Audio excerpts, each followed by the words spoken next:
Assalamualaikum warahmatullahi wabarakatuh, teman-teman.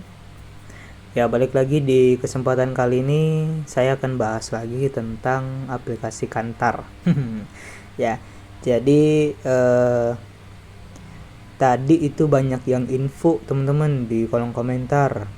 Bang, bahas Kantar. Katanya lagi scam nih, udah scam gitu. Waduh, scam itu artinya penipuan ya, teman-teman. Scam itu artinya penipuan, bahasa Inggris dari penipuan. Begitu. Nah, saya kan udah infokan dari Jojo Hari. Kalau yang namanya Kantar ini adalah modus penipuan. Oke? Dan pengumumannya sekarang seperti ini, guys. Kalian tahu ini pengumuman apa? Pengumuman pemerasan uang. Begitu. Karena kenapa? Kalian bisa baca di sini. Nih. Pertama, saldonya itu 3.400.000 yang ada di dalam aplikasinya. Biar jadi genap 4 juta, si komplotan minta yang punya akun itu depo segini.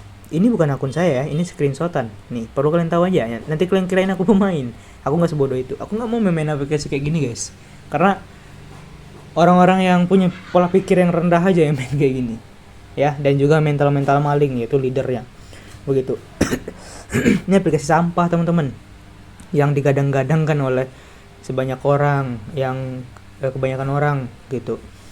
Yang dimana mereka mempercayai ini aplikasi penipuan dari omongan orang gitu ya kan, dari testimoni orang lain yang udah melakukan penarikan. Itu kan udah aku jelasin, orang bisa melakukan penarikan itu adalah money game ponzi ya. Jadi kalau orang bisa melakukan penarikan itu adalah dari uang kalian depo juga begitu. Uang depo kalian dicairkan oleh orang lain gitu. Orang lain dapat persenan dari depo kalian. Makanya permainan seperti itu sangat memanfaatkan member baru untuk join. Makanya untuk promosi-promosinya untuk aplikasi sepertinya itu sampai ke pelosok-pelosok desa.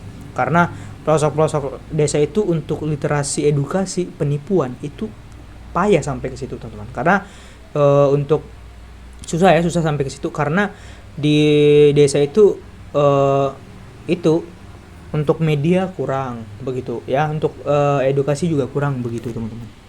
Begitu ya. Jadi ini udah jelas, ini pemerasan, teman-teman. Saldonya 3.400.000. Mau jadi 4 juta harus depo lagi 550.000. Bos, aku kasih tahu ya, bos. Si komplotan ini mau kabur, tapi dia sembari mau kabur, dia ngambil sedikit-sedikit uang kalian lagi. Begitu. Nih 500.000 ya. Ini kan 500.000, guys. Iya kan? 500.000 itu baru satu orang. Kalau 10 orang dikali aja, cair berapa deh itu si komplotan? 5 juta. 5 juta, guys. 5 juta 500. 5,5 juta. Susah nggak nyari duit 5,5 juta tuh sebulan? Susah, teman-teman. Kita harus kerja banting tulang gitu. Ya kan? Harus lembur. Begitu. Untuk teman-teman yang ngerti kerja lah, dunia kerja. Nah, tapi si komplotan dengan mudahnya aja dapat 5,5 juta ini dengan cara membodohi 10 orang aja. Dengan cara menakut-nakuti orang. Ya. Nakut-nakuti orang. Kalau nggak depo, akun akan ditutup. Begitu. Penarikan nggak akan disegerakan. Kan aku pernah ajak pikir pakai logika.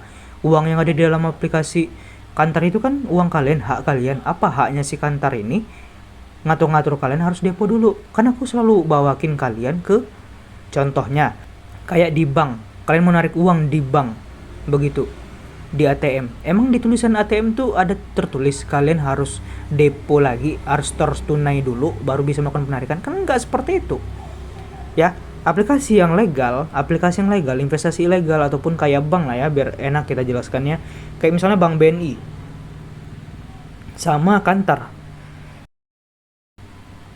Apa perbedaan dari dua ini? Dan apa pula persamaannya? Kalau dari segi persamaannya, BNI ataupun bank lain, BRI gitu ya, BCA, itu sama Kantar, itu sama-sama memegang uang masyarakat. Tapi bedanya, bank-bank ini memegang uang masyarakat itu udah ada izin legalitasnya di Indonesia. Sedangkan Kantar ini tidak ada izin. Begitu, itu perbedaannya. Perbedaannya, si BNI ini patuh dengan peraturan negara kita. Sedangkan si Kantar ini tidak patuh dalam memegang uang kalian. Uang kalian bisa disemena-mena oleh aplikasi ini. Buktinya sekarang gimana? Kalian nggak bisa melakukan penarikan? ya kan? Malah kalian harus disuruh top up dulu baru bisa lakukan penarikan, dan itu belum tentu juga guys, begitu. Ini nih udah jebakan terakhir. Kalau ada lagi berarti dia kurang puas, begitu. Karena jebakan awal tuh muncul di sini guys, nih di 13 Februari. Mulai dari promosi ini dia itu udah minta kalian top up di sini guys, K3 sampai K9, ya dimana nanti dikasih cashback. Nah, ya kan? Nih, contoh kalian kalau mau dapat cashback 60 juta harus depo dulu di harga 280 juta. Artinya apa? Kalian diiming-imingi cashback 60 juta, tapi kalian harus korbankan uang kalian dulu 280 juta. Yang dimana 280 juta ini belum tentu kalian bisa balik lagi. Bukti penarikan sekarang nggak bisa. Ya kan? Seperti itu guys. Aku udah sering bilang guys. Kemudian jebakan yang berikutnya itu ada di sini. Makin gila lagi guys. Ketika mencapai tanggal 13, karena kan di sini kan dijanjikan untuk pendistribusian paket hadiah ini paket hadiah cashback ini itu di tanggal 13. Ketika tanggal 13 diperpanjang guys. Ada penambahan cashback lagi itu di tanggal 20. Nah, di sini mungkin masih percaya plannya ya kan. Untuk para korban mungkin kemarin masih percaya. Karena cashbacknya makin besar bos. Ya. Dari 500, 2 juta, 6 juta, siapa yang gak tergiur? Ya kan? Terus nih, jebakan yang berikutnya tuh ada di sini. Nah, pengumuman nih, kata si Yudi nih.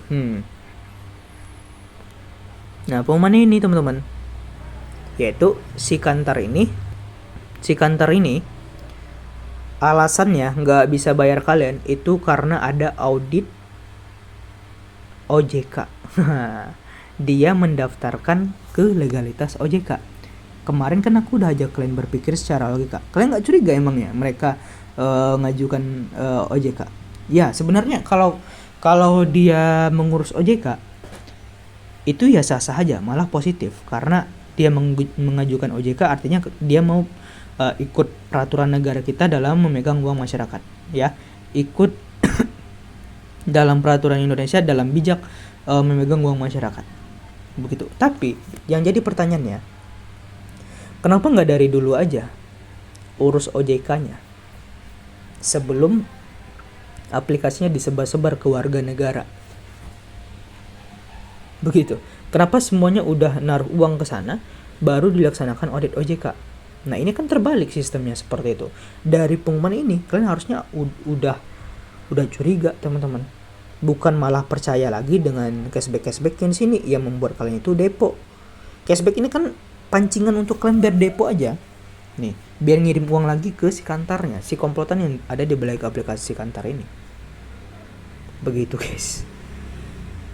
Ya. Dan ini juga ada contoh lain nih yang nih arus genap di 6 juta bos. Nih saldo segini 4.400.000, arus genap di sini, arus depo lagi di sini di harga 1.500.000. Kali 10 orang udah berapa? 10 juta 15 juta ya kan. Dengan secara cuma-cuma aja tuh cair dia 15 juta dengan cara membodohi 10 orang. Kita nyari 15 juta berbulan-bulan cuy. Sedangkan si komplotan dengan cara membodoh-bodohi orang aja. Nah, jadi untuk pesan di video hari ini untuk teman-teman yang mungkin udah jadi korban penipuan dari aplikasi Kantar, ya, dari kasus yang udah kalian alami ini, ya, kena tipu, di PHP-in, tanggal sekian cair, tanggal berikutnya cair. Pesan yang pertama yang aku sampaikan, jangan percaya lagi dengan Kantar, itu intinya. Jangan percaya lagi dengan kayak ancaman mereka, ancaman dari si komplotan. Misal, kalau tanggal sekian kalau sekarang kalian nggak depo, tanggal sekian kalian nggak akan cair. Kalau kalian depo sekarang, kalian pasti akan bisa melakukan penarikan. Jangan percaya lagi itu. Kalian depo ataupun tidak, kalian nggak akan dapat uang kalian lagi. Begitu. Itu adalah resiko kalian main investasi bodong, yaitu kena tipu. Begitu. Ini investasi bodong guys. Ilegal dalam memegang uang masyarakat atau istilahnya bodong.